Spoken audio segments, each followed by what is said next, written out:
बहनों भाइयों नमस्कार, जय माता की। मैं हूं पंडित दिनेश नारायण पांडे और आप देख रहे हैं अपना लोकप्रिय चैनल ग्रहवाणी। आप सभी का हार्दिक अभिनंदन, स्वागत करता हूं। बहनों भाइयों, मंगल 28 जुलाई से लेकर के 13 सितंबर तक कन्या राशि में गोचर कर रहे हैं, जो बुध की उच्च राशि है। और इन मंगल के गोचर के दौरान आपको क्या परिणाम मिल सकते हैं? मंगल क्या है? मंगल ऊर्जा है। अब ऊर्जा, ये जो ऊर्जा ब्रह्मांड में गोचर कर रही है, इसका कितना बेनिफिट आप उठा पाएंगे, इसके बारे में चर्चा है। कर्क राशि आपके जन्म की है या राशि की है, तो आप इस वीडियो को देखिएगा। लग्न आपकी मीन से लेकर मेष तक, मेष से लेकर के मीन तक कोई भी लग्न आपकी है, तो इस वीडियो में आपके सभी के विषय में चर्चा की गई है।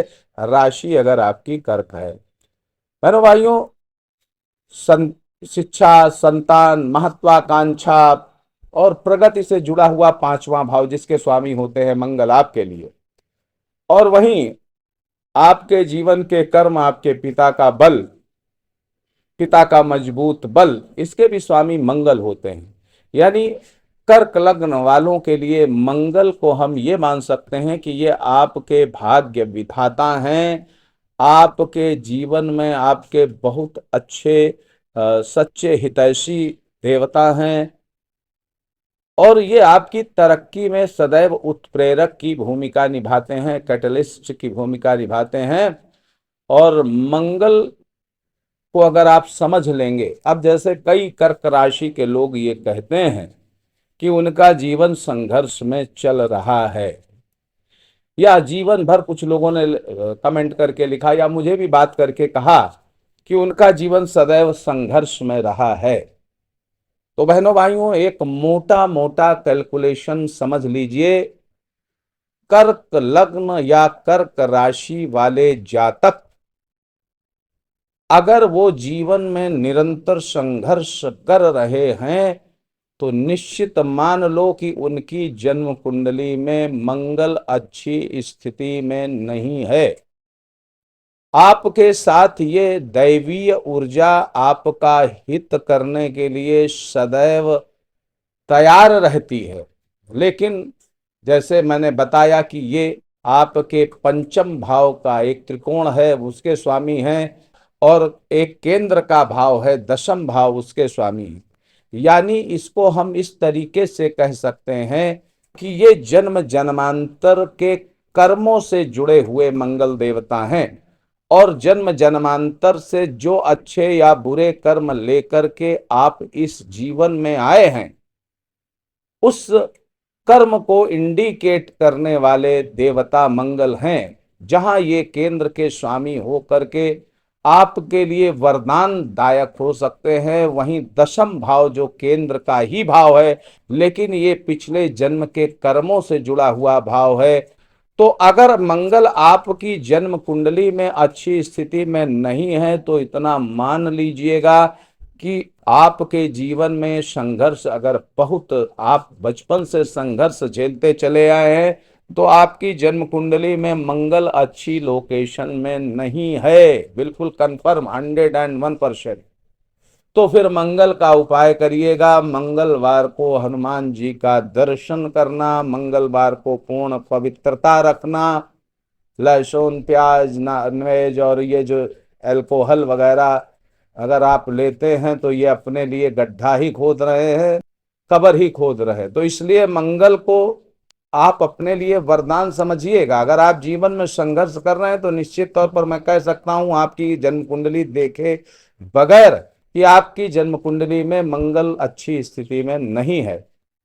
तो यहां पर मंगल अगर आपकी कुंडली में अच्छा है, तो आपको बेहतर रिजल्ट मिल रहे हैं। आप बचपन से ही सुखी परिवार में जन्म लिए हैं और सुख भोग रहे हैं, और अपने कर्म से भी सुख भोग रहे हैं, वर्तमान कर्म से भी, क्रियमाण कर्म से भी। और बचपन से अगर आप दुख भोग रहे हैं और वर्तमान में भी संघर्ष भोग रहे हैं, तो आपका मंगल खराब है। निश्चित तौर पर आप किसी मंदिर में जाकर के, हनुमान मंदिर में नित्य दर्शन करना प्रारंभ कर दीजिए, आपके जीवन में बदलाव आ जाएगा।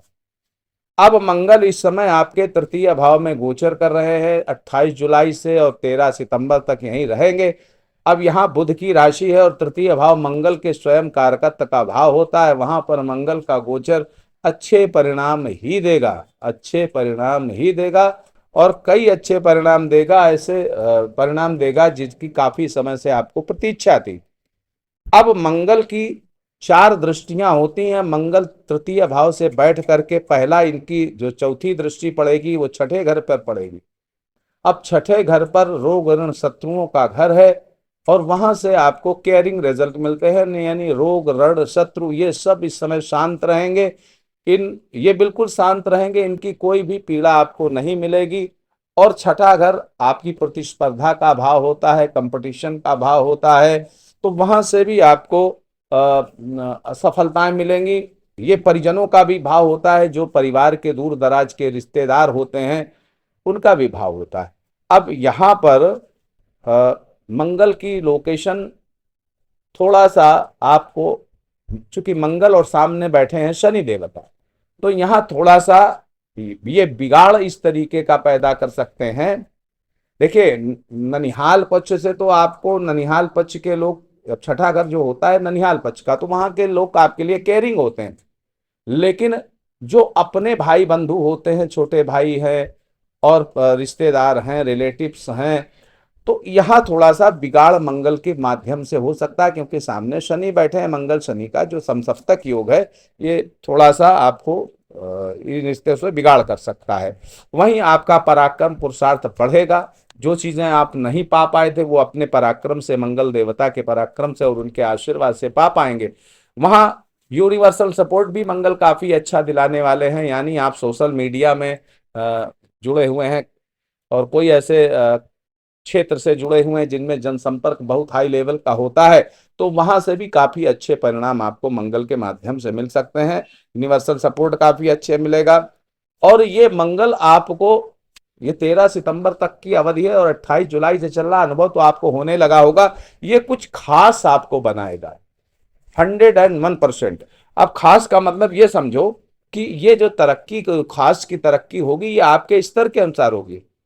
मान लीजिए, एक उदाहरण से समझा रहा हूं कि एक हाथ रिक्शा का चालक है। अब ये 100% तरक्की मैंने कहा, तो आप ये कतई मत समझिए कि वो हवाई जहाज चलाने लगेगा।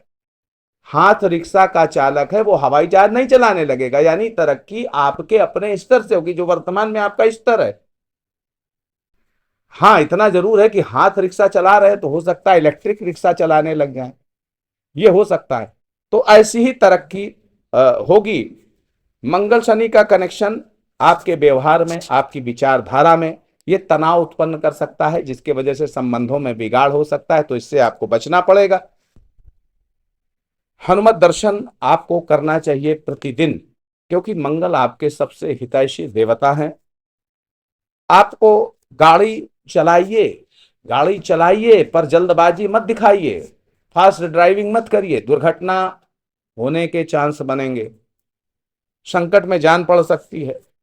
गलत जगहों पर खाना बंद कर दीजिए, गलत बोलना बंद कर दीजिए, जहां पर विश्वास ना हो वहां बिल्कुल मत खाइए, बिल्कुल मत पीजिए, वरना आपके जीवन में संघर्ष, कष्ट और संकट आ सकते हैं। आपको घर छोड़ना पड़ सकता है अपने कैरियर के लिए, आपके स्थान में परिवर्तन हो सकता है। बिल्कुल साहस से स्वीकार करिए, कोई दिक्कत नहीं है, क्योंकि वहां जहां जाएंगे आप, वहां कुछ अच्छा ही आपके साथ में होगा। आप अगर बदलाव चाह रहे हैं तो बदलाव का समय है, बदलाव कर सकते हैं। हाँ, इतना जरूर है कि अगर लग्न के आधार पर हम देखें तो आप समझिएगा जरा, लग्न के आधार पर भी, मेष लग्न है, कर्क राशि है, तो झगड़े झंझट, कोर्ट कचहरी, राज्य सरकार और जो भी, उनसे सब जगह से आपको सपोर्ट मिलेगा। कंपटीशन में जीत मिलेगी, प्रतिस्पर्धा में जीत मिलेगी, रिटन टेस्ट में पास हो जाएंगे। वृषभ लग्न, मिथुन लग्न, कर्क लग्न वालों को, वृषभ लग्न, मिथुन लग्न और कर्क लग्न वालों को क्रोध, एंजाइटी, तनाव, टकराव से बचना चाहिए। इनको जरूरी है कि नित्य हनुमत दर्शन करें। नौकरी व्यापार में टकराव से बचे, बल्कि टकराव को टालने के लिए कूटनीतिक तरीके से कोई विकल्प बन रहा हो तो उसकी तलाश करें। सिंह लग्न, वृश्चिक लग्न, धनु लग्न, मकर लग्न, मीन लग्न, कर्क राशि वालों के लिए सफलता के कई अवसर ये मंगल दे देंगे। कन्या तुला लग्न वालों को रोग ऋण शत्रुओं से थोड़ा सा बच करके रहना पड़ेगा, उन पर नजर रखनी पड़ेगी। और वाहन के प्रयोग में सावधानी रखनी पड़ेगी, फास्ट ड्राइविंग से बचना पड़ेगा।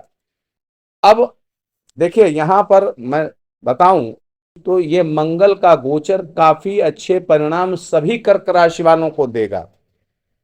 सभी लोगों की आर्थिक व्यवस्था सुधरेगी, मान अधिकार की प्राप्ति होगी, सरकारी कर्मियों का सहयोग मिलेगा, नौकर चाकर अधीनस्थों का सहयोग मिलेगा, उत्साह आपका बना रहेगा, सभी कार्य सोच विचार कर करेंगे और करना भी चाहिए। कूटनीति, आप कूटनीति में माहिर हो जाएंगे। ननिहाल पक्ष से संबंध अगर आपके बिगड़ रहे हों या बिगड़ गए हों तो उनको सुधारने का प्रयास करिए, क्योंकि यहां से मंगल आपको बहुत सपोर्ट करता है और छठे भाव का कारक होता है। और जब ननिहाल से संबंध बिगड़ेंगे तो मंगल आपका कमजोर पड़ जाएगा। जो मंगल आपको सारी उपलब्धियां दे रहा था वो मंगल कमजोर होकर के आपकी उपलब्धियों में कमी करेगा। वहीं गवाही, जमानत इत्यादि से बचना चाहिए और छोटे भाई बहनों से संबंध नहीं बिगाड़ने चाहिए। बस इतना ही कहना है। आप सुखी रहे, समृद्ध रहे, इसी मंगलमयी कामना के साथ मैं पंडित दिनेश नारायण पांडे आपसे विदा लेता हूं। प्रेम से बोलिए जय माता की।